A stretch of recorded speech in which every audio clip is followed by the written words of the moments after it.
Hi there.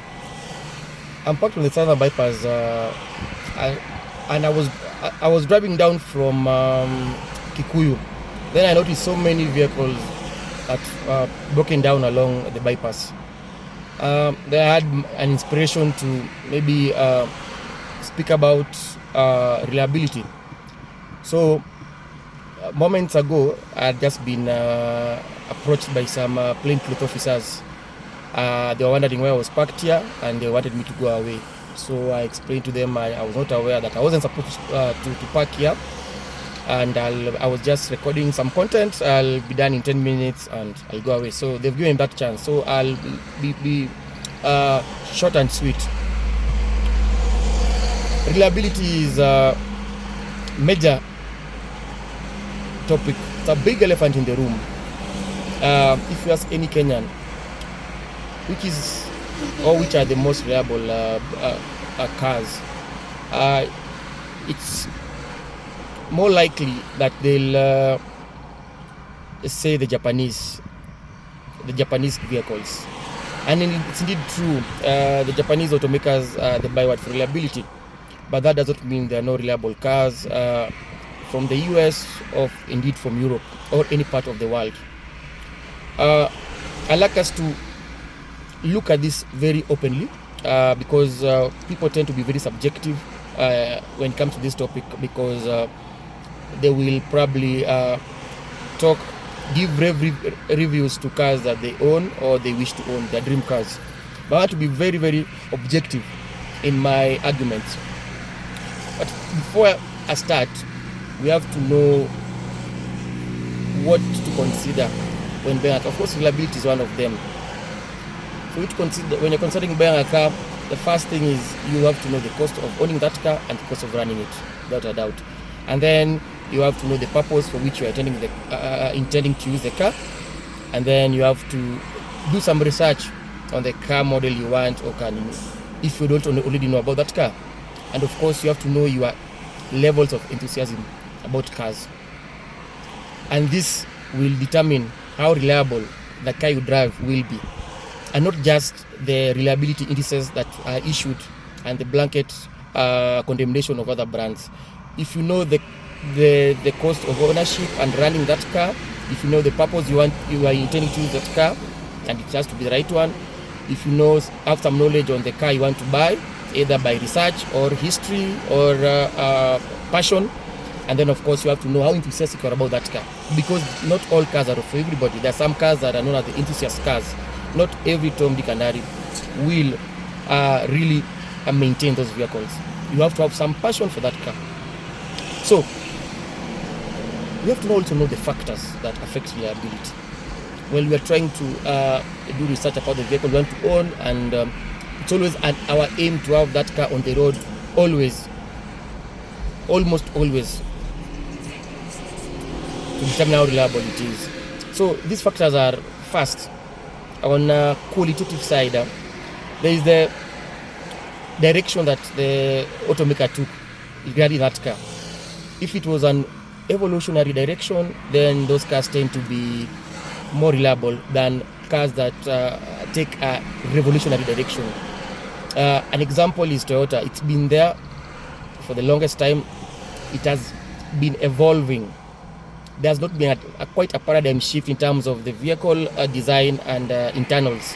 So that contributes to its reliability. And secondly, quantitatively, the developmental time it takes to a car.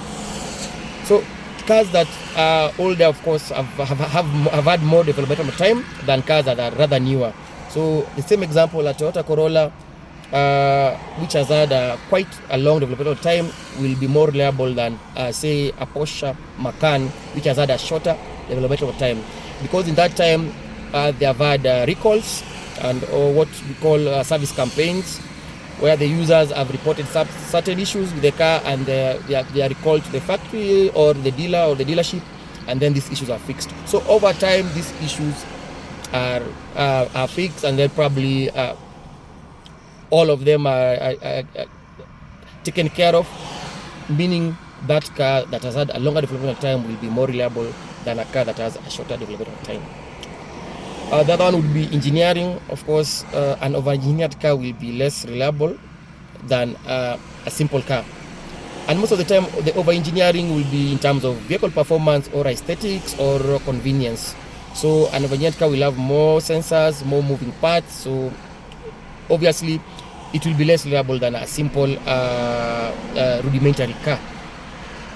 And then there are those factors that determine the reliability index. So if you've come across the reliability index, the Japanese do quite well. Most of them rank above 50%, while most Europeans rank below 50%. What determines the reliability index? The reliability index is determined by first, the repair time it takes to fix a problem in a car. The more the repair time it takes, the less reliable it is.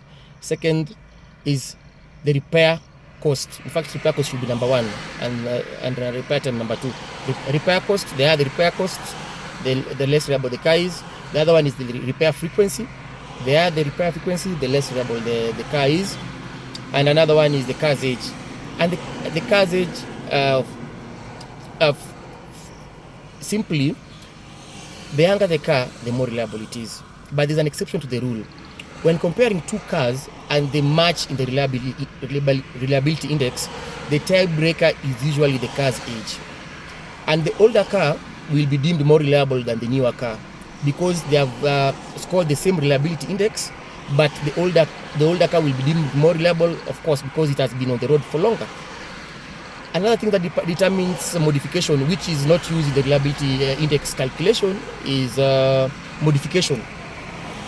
Modification compromises the reliability of a car. That is why people still go for modification, knowing it's unreliable, but they keep the car on the road because of their enthusiasm. It's something, their passion, they want to do it. They'll spend every week in the garage. But if you don't want to do that, then you don't modify your car. So with this openness and looking at things outside the box, don't be boxed in. If you want to drive a Mercedes-Benz, do your research. Make sure your pockets are deep enough. Maintain the car as per the manufacturer's specifications, and you'll have this car on the road. And I like to give an analogy. I think when it comes to car, a car maker is like a high school, and the car model or make is the student. Alliance High School produces so many A's. It doesn't produce any poor performers. There are some A's who have come from Alliance. The same way, a school in the middle of nowhere is not known for producing very strong students, but once in a while it does produce A students. So just because you have a Toyota doesn't mean you are guaranteed reliability. You have to take care of that Toyota. And also, just because you are driving a BMW doesn't mean you are guaranteed of unreliability. You have to take care of that car. A car is as reliable as you take care of it once the warranty period has ended. Once the warranty period ends, the buck stops with the owner of the car and not really the car maker and the car brand. The car will be as reliable as you take care of it. So that's what made me stop on the Southern Bypass and just share my opinion and views on this topic of reliability. Thank you very much.